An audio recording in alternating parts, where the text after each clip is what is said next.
Ang mistulang ordinaryong nagwawalis na residenteng ito sa boundary ng Pasig City at Cainta, Rizal, siya na palang most wanted ng Quezon sa loob ng halos 3 dekada.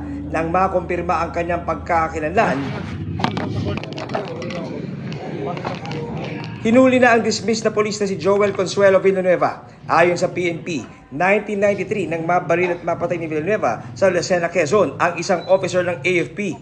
Matapos maaresto, malapalos namang nakatakas ang kanilang kabaro ng ilang ulit noong 1993 at 1996.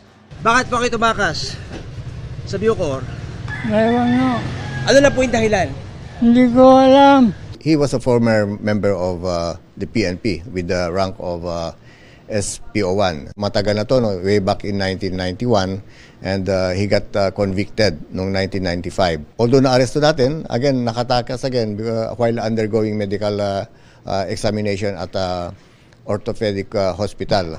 Ayon sa anak ng inaresto, hindi Joel ang pangalan ng kanyang ama at wala rin siyang alam na kaso nito. Ano pangalan ng tatay niyo po, ate? Alam ko talaga. Ano po? Francisco yung tatay ko eh. Pero ayon sa PNP, matapos tumakas, nagtangka raw ang suspect na itago ang kanyang pagkakakilanlan para di mapanagot sa kanyang ginawang krimen. There was an attempt also to change his name, but through our tipsters at saka sa ating pagtyaga na rin ng ating mga operatiba, we were able to establish his identity. Pinag-aaralan na ng pulisya kung sasampahan din ng kaso ang kaanak na pugante dahil sa pagkakanlong sa kanyang 28 taong pagtatago sa batas. Para sa GMA Integrated News, John Consulta, nakatutok 24 oras.